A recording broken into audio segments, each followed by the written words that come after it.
विक्रोली के गणेश मैदान में बैठे तेजस नायडू की झाड़ गिरने के कारण हुई मौत, परिवार उठा रहा है सवाल। सबसे पहले तो पेड़ ये हमारा मेन रीजन है ही कि इतने बार कंप्लेंट देने की वजह से मतलब कंप्लेंट दी पर वो पेड़ नहीं काटे गए। वो फर्स्ट लापरवाही थी। उसके बाद जब ऑटो में डालकर लेकर जा गया उसको वहां पे तो कन्नमवार में एक भी हॉस्पिटल नहीं थे। एटलीस्ट सास थी, एटलीस्ट कन्नमवार में कोई भी नियर बाय हॉस्पिटल होते तो वहां पे लेके जाने के बाद एटलीस्ट पंप करने से वो एटलीस्ट बच जाता। बट वो भी नहीं था। और जब वो लोग जा रहे थे तो हमारे यहाँ पे जो सिग्नल है स्टेशन के रूट पे वहां पे इतना ज्यादा ट्रैफिक लग गया था, वहां पे एक भी पुलिस वाले नहीं थे। वो पुलिस वाले अपोजिट साइड खड़े थे पर वो लोग ट्रैफिक क्लियर करने खड़े नहीं थे वहां।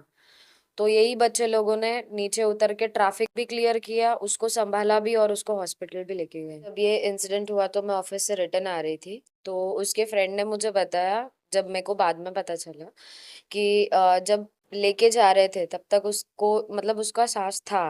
बट ट्रैफिक लगने के वजह से बहुत पेड़ गिरने के बाद तो हुआ ही है, बट ट्रैफिक में बहुत मतलब ज्यादा फंस गए थे वो लोग। और कन्नमवार में एक भी हॉस्पिटल नहीं है नियर बाय। तो जिसके वजह से बाद में जाके हॉस्पिटल में भी पता चला कि वहां पे ले मतलब ले जाने से पहले ही वो हो चुका था। मुंबई टीवी हर खबर सच के साथ। मैं हूं अफजल शेख और आप देख रहे हैं मुंबई टीवी।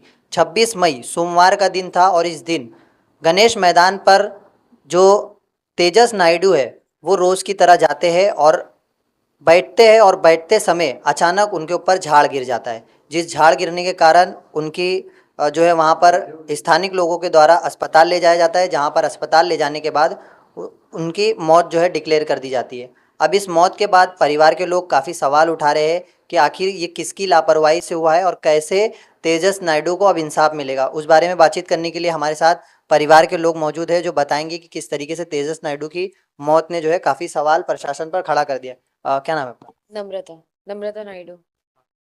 जिस तरीके से तेजस की जो मौत हुई है, क्या सवाल है आप लोगों का, किस पर आप जो है इल्ज़ाम लगा रहे एक्चुअली जब ये इंसिडेंट हुआ तो मैं ऑफिस से रिटर्न आ रही थी तो उसके फ्रेंड ने मुझे बताया, जब मेरे को बाद में पता चला कि जब लेके जा रहे थे तब तक उसको मतलब उसका सांस था।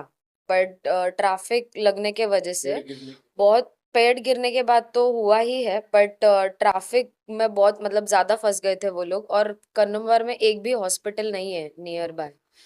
तो जिसके वजह से बाद में जाके हॉस्पिटल में भी पता चला कि वहां पे ले मतलब ले जाने से पहले ही वो हो चुका था। तो पेड़ तो मेन रीजन है ही, बट दूसरा रीजन हमारा है कि हॉस्पिटल में कोई भी नियर बाय मतलब कन्नौर में कोई भी नियर बाय हॉस्पिटल नहीं है। और यहाँ पे ट्रैफिक इतना ज्यादा है कि कोई पुलिस वाले भी खड़े नहीं रहते, वो बेचारे बच्चे खुद ही ऑटो से उतर के ट्रैफिक क्लियर कर रहे थे। हैं? तेजस की उसके दोस्त थे।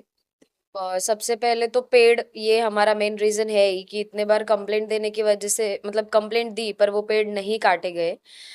वो फर्स्ट लापरवाही थी। उसके बाद जब ऑटो में डालकर लेकर जा गया उसको वहां पे तो कन्नमवार में एक भी हॉस्पिटल नहीं थे।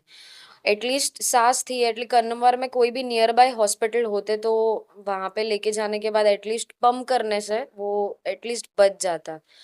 बट वो भी नहीं था। और जब वो लोग जा रहे थे तो हमारे यहाँ पे जो सिग्नल है स्टेशन के रूट पे वहां पे इतना ज्यादा ट्रैफिक लग गया था, वहां पे एक भी पुलिस वाले नहीं थे। वो पुलिस वाले अपोजिट साइड खड़े थे पर वो लोग ट्रैफिक क्लियर करने खड़े नहीं थे वहां। तो यही बच्चे लोगों ने नीचे उतर के ट्रैफिक भी क्लियर किया, उसको संभाला भी और उसको हॉस्पिटल भी लेके गए। तेजस के अलावा कितने भाई थे या तेजस के जाने का कितना तकलीफ आपको? तकलीफ तो बहुत है क्योंकि एक ही भाई है मेरा और मैं ही हूँ उसके बाद, अभी इसके बाद तो कोई सपोर्ट है नहीं हमारा। तेजस क्या करते थे, किस तरीके से परिवार का वो संभाल?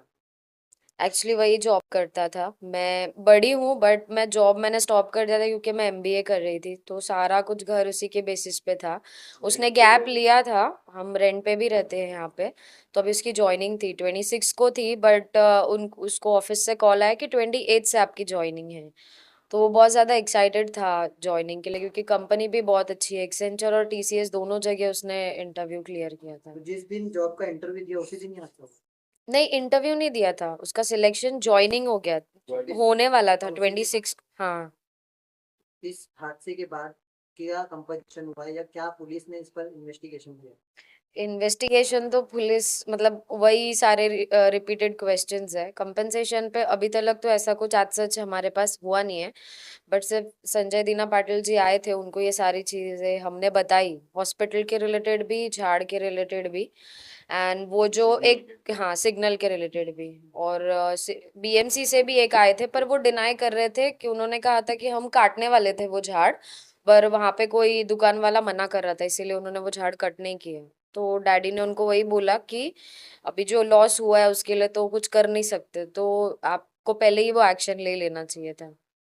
जिस तरीके से तेजस की जो मौत हुई है, उस मौत ने जो सवाल खड़ा किया है, किस तरीके का आप जो है बीएमसी पर ये तमाम चीज़ों को लेकर उन्होंने अपना आश्वासन दिया है कि हम मानसून के लिए कर रहे थे ये सारी चीज़ें जो है, क्या बीएमसी के आश्वासन से संतुष्ट हैं? नहीं नहीं, बीएमसी ने कोई आश्वासन वगैरह से नहीं, उनके जो यहाँ के रहवासी है जो सामने रहते हैं, हमेशा वो गार्डन में प्रोग्राम्स वगैरह सब रहते हैं। तो बीएमसी की तो जो बीएमसी, लापरवाही हाँ, है, बीएमसी की है ही ना। एक्सेप्ट किया क्यों बीएमसी? उन्होंने नहीं एक्सेप्ट तो किया नहीं, उन्होंने आए फिर कुछ डॉक्यूमेंट्स वगैरह लिखे गए कि ऐसा वैसा ये वो, और दुकान वाले ने हमें ये किया, हम काटने वाले थे वगैरह।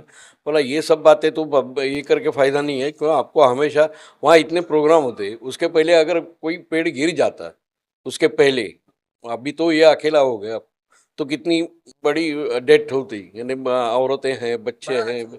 बड़ा हादसा हो जाता। तो वो तब तक उसके पहले भी आपको वो सब एप्लीकेशंस वगैरह देके भी उन्होंने फिर ये कुछ नहीं किया। लापरवाही की कैसी जांच होनी चाहिए, क्या मांग? होना चाहिए, उसके बाद में उन्होंने, जब ये हादसा हुआ हम अस्पताल गए, उसके बाद में उन्होंने जो तुरंत आके पेड़ काटना वगैरह चलो गई, ये अगर पहले सब बातें होती थी तो ये हादसा नहीं होता था ना। होने के बाद मैंने एक जान जाने के बाद में ये हरकत में आ गए कि भाई अभी अभी कन्नावार में टोटल सब जगह जितने गार्डन्स है, जितने पेड़ है, जितने कुछ है, तो वो काटने चालू कर दिए इन लोगों ने। तो उसके पहले उन लोग नहीं कर सकते थे क्या? एक जान जाने के बाद में, मेरा एक बुढ़ापे का सहारा वो जाने के बाद में इन लोगों ने इतना सब एक्शन लिया है, तो उसके पहले नहीं कर सकते थे क्या? वो करना चाहिए था ना। और दूसरी बात कैसे है कि वो सिग्नल की सबसे बड़ी बात, इमरजेंसी में अभी जो हमारे यहाँ बाकी लोगों ने सब मेहनत करके इतनी बड़ी अस्पताल की जो न्यू का काम चालू है, जो हमारा ये था, तो एक छोटा सा मेरा वो बोलेगा मतलब ये, और आगे किसी से ये हादसा नहीं हुआ कि अस्पताल जाने तक पहले वो, और जो भी रहे उनकी मौत नहीं हुई। फर्स्ट एज कुछ तो भी उसको मिले कि आगे जरा ये हो के उसके बाद में वो आगे जो भी हॉस्पिटल में जाना चाहिए वो जा सकता है। जैसे कोविड में कैसे सेंटर एक खोले थे कि भाई चलो इमरजेंसी यहाँ पे ये करके फिर आगे आप प्रोसेस कर सकते हैं, तो यहाँ वैसे अभी कोई सुविधा ही नहीं। जो अस्पताल है वो तो उन लोग का चल रहा था कुछ, बीएमसी का या शासना का उनसे, तो उन लोग तो कुछ ज़्यादा डिमांड कर रहे हैं, ऐसे हम सुनने में आया है बाद में। तो कुछ ना कुछ तो भी फर्स्ट एज ये होना ज़रूरी है। और सिग्नल की बात है, सिग्नल पे पुलिस होने के बावजूद वो साइड में खड़े हैं, उनको पता है, तो वो आगे तो आए नहीं। सबसे लापरवाही, सबकी लापरवाही है। लेकिन मेरी तो नुकसान इतनी वही हो गई ना, जो है वो मेरा हाथ में आया हुआ लड़का, वो अभी जो जॉब पे जाने वाला था, अभी हम तो लीज पे रह रहे, तो सभी बातें अभी काफ़ी टेंशन वाली है ना। तो जिस तरीके से तेजस का परिवार जो एक इंसाफ के लिए अभी भी फिलहाल मांग कर रहा है कि तमाम चीज़ों की जो लापरवाही, सिग्नल पे जिस तरीके के पुलिस स्टाफ की तैनाती, और उसके बाद जो बारिश में अक्सर बीएमसी दावे करती है कि मानसून में तैयार है, और जो झाड़ गिरने के हादसे उस पर लगातार सर्वे करके ये कहती है कि हम काट देते हैं जो भी धोखादायक झाड़ दिखते हैं, लेकिन ये हादसे ने फिर जो है उस जख्म को ताज़ा किया है जो हादसे अक्सर बारिश में होते हैं। अब ये देखना है कि हँसता खेलता परिवार का चिराग जो तेजस, जिसकी दर्दनाक इस झाड़ गिरने के कारण मौत हुई है, उसे इंसाफ कैसे मिल पाता है। कैमरामैन आमिर सैयद के साथ अब्दुल रशीद, मुंबई टीवी।